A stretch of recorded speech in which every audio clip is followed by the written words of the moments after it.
You'll do as I say." She said that to me as she was about to make a request. Having unintentionally seen something of hers, I was overwhelmed by guilt, or something similar. I had no choice but to listen to her.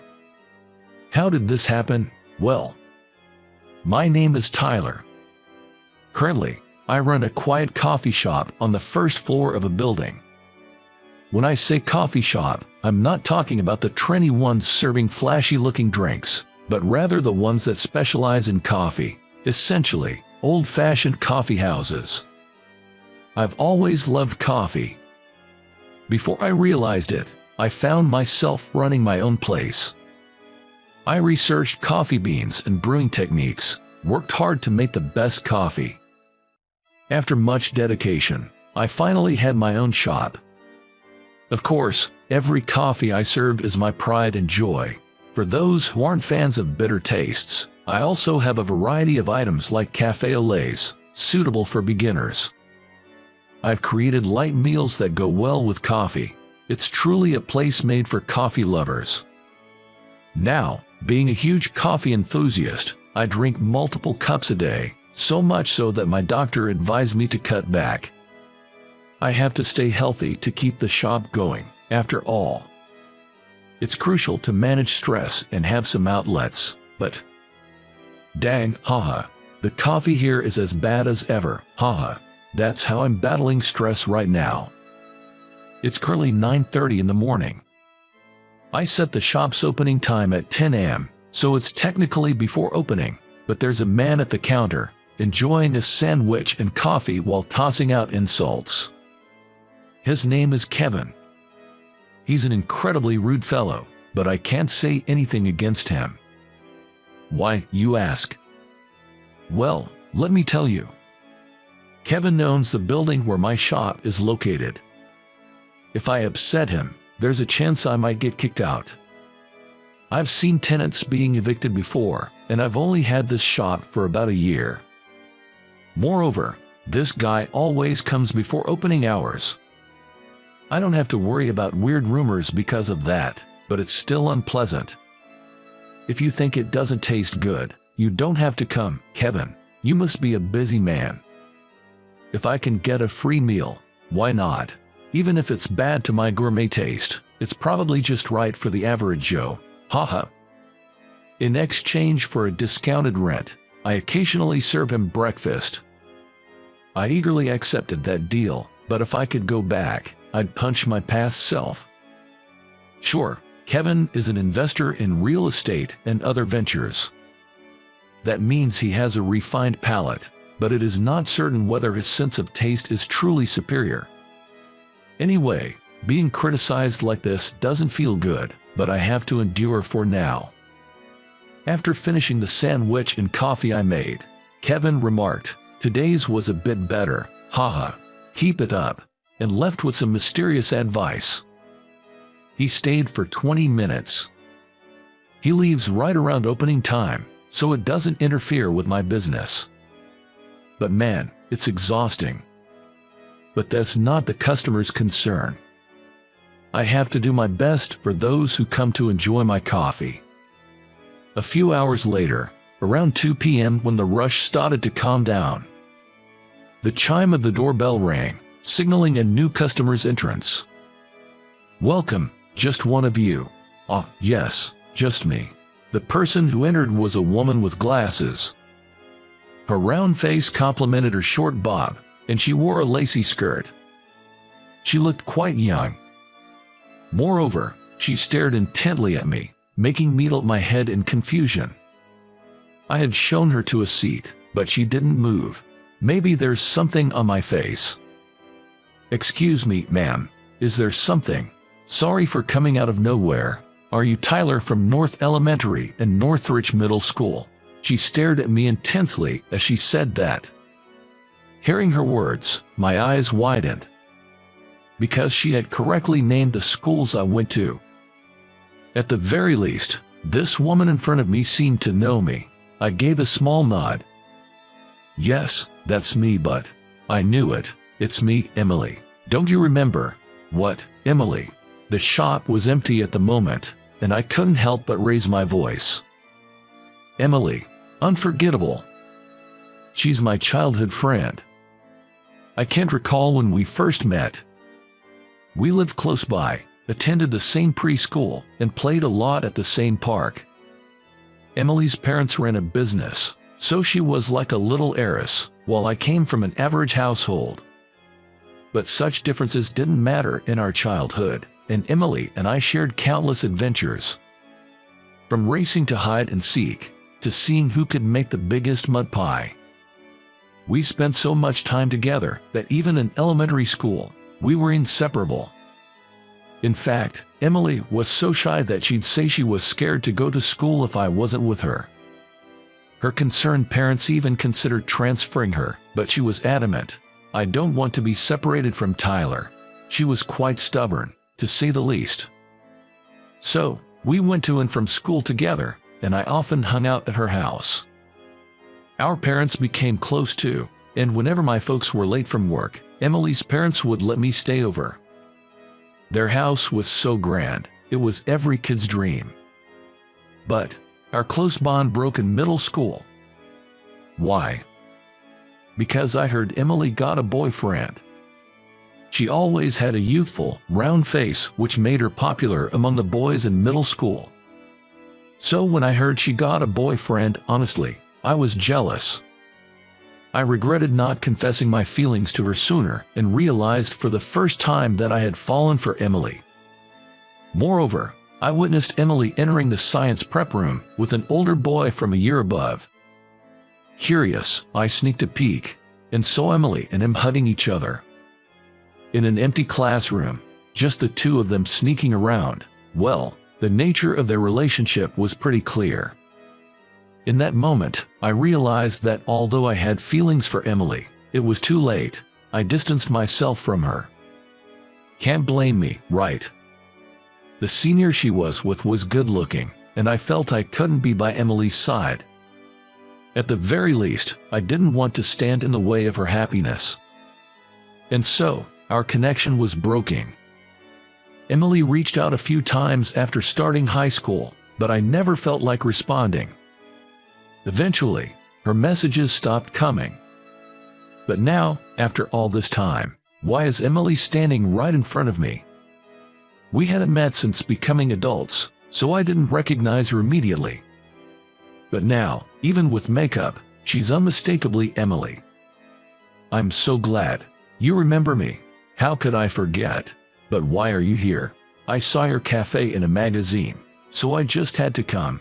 Come to think of it, my cafe had been featured in magazines a few times. Apparently, Emily saw one of those and decided to drop by. Thanks for coming. Feel free to relax and stay a while. Tyler, do you have time later? Huh? There's something I really need to ask. I know it's presumptuous to suddenly show up like this, but you're the only one I can ask. Emily looked desperate and anxious. It seems there's a significant matter at hand. Seeing her distressed, I took a quick glance at the clock. Okay, I understand. My cafe closes at 6 p.m. Can you come by afterward? I'll treat you to a coffee, considering you've come all this way. Thank you. I felt bad leaving Emily in her current state, but I couldn't leave the shop during business hours. We decided to meet up later, and Emily left for the time being. By the way, my cafe operates from 10 a.m. to 6 p.m. I don't offer a breakfast menu because I want customers to savor their coffee.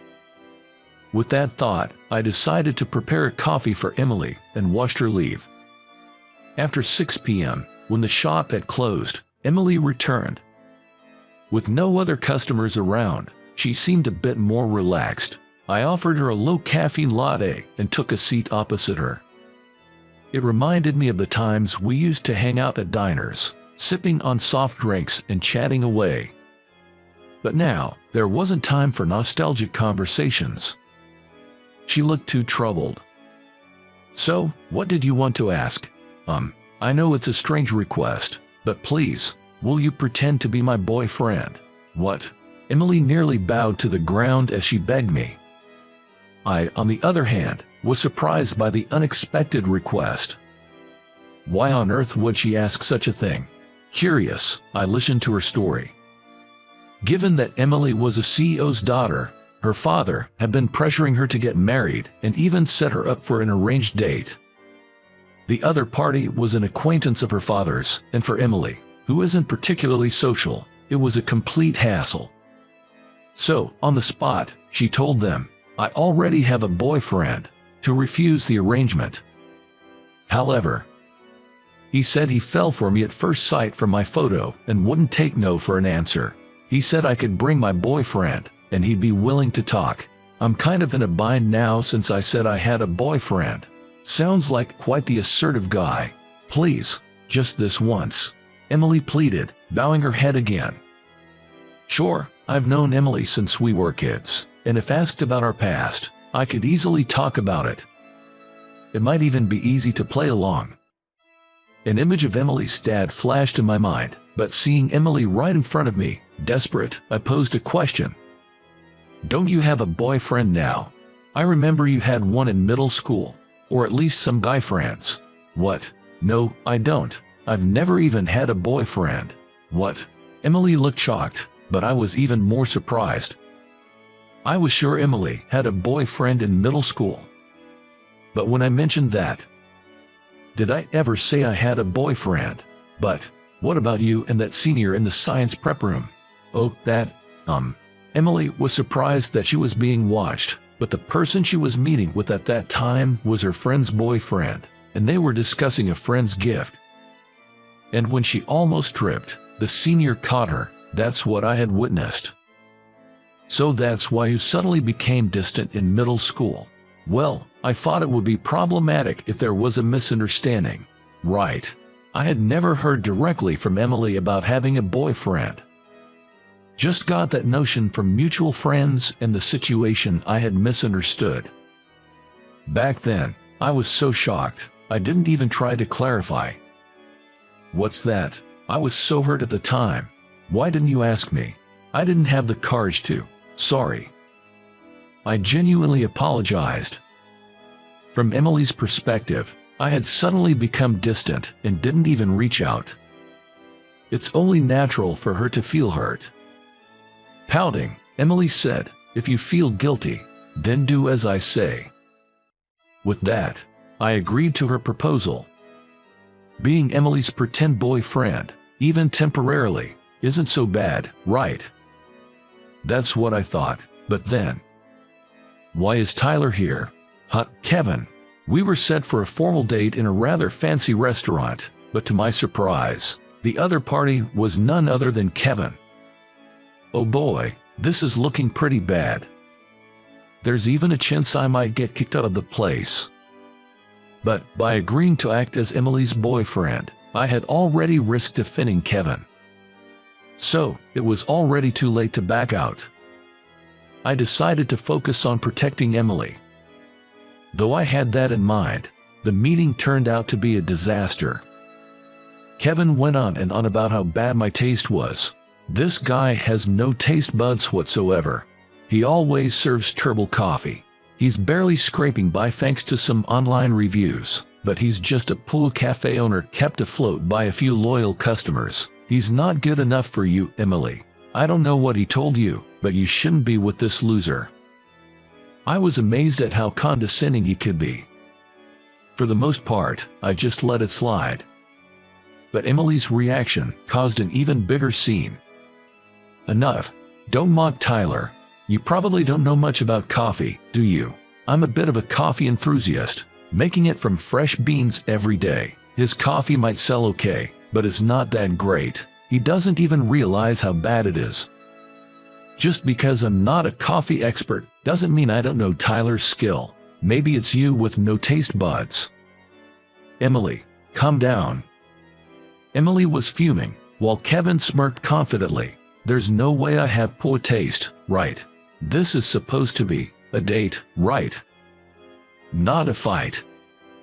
I was relieved I was there with Emily, but I also felt guilty for causing all this. However, Emily ended the argument with one sentence. You might have said Tyler's coffee is bad, But how could a barista who won first place in the World Coffee Championships make bad coffee? Huh? The room went silent. I was worried when she brought that up, but Kevin looked utterly stunned. Seeing this, Emily went on the offensive. Tyler's pretty well known in the industry. Even if you think you have a refined palate, calling Tyler's coffee bad doesn't make sense. Yes, personal preference plays a role, but your comments about Tyler lack any real basis. But then why doesn't he advertise that? There was nothing about that in his cafe. Kevin glared at me, to which I sighed and replied, if I flaunted that, it'd bias people's opinions of my coffee, so I was trying not to mention it. Seriously, I had reluctantly featured my cafe in a magazine. Everyone would naturally think that coffee made by a champion barista would be amazing. I just wanted people to enjoy my coffee without any preconceptions.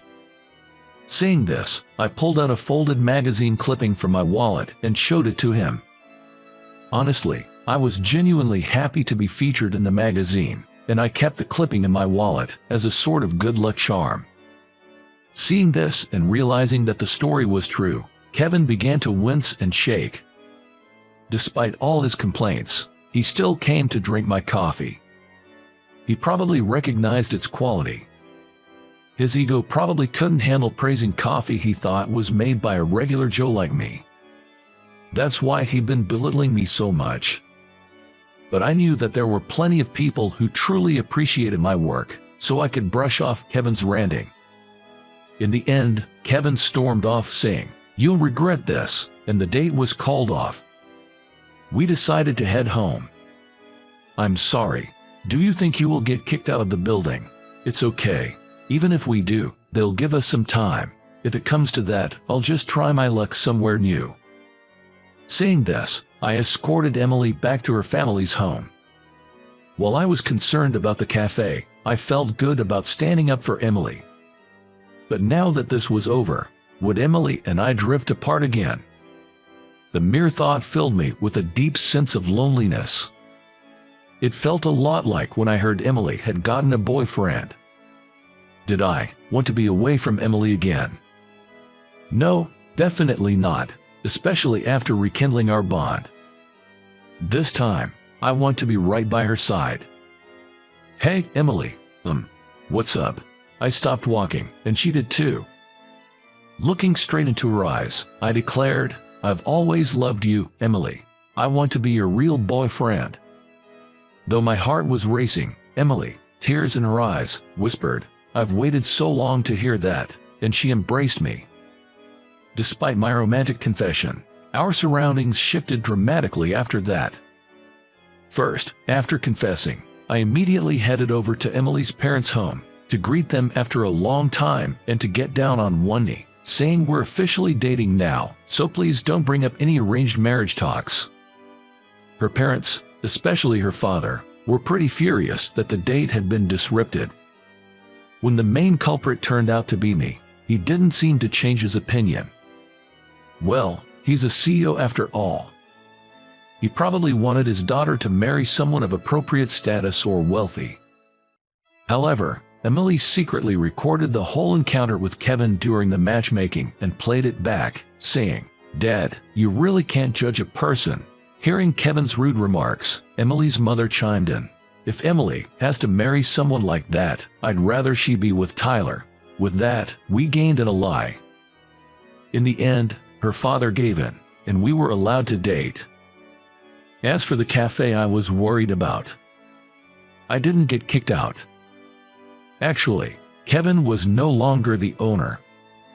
Emily's father, as a way to make amends, bought several buildings owned by Kevin.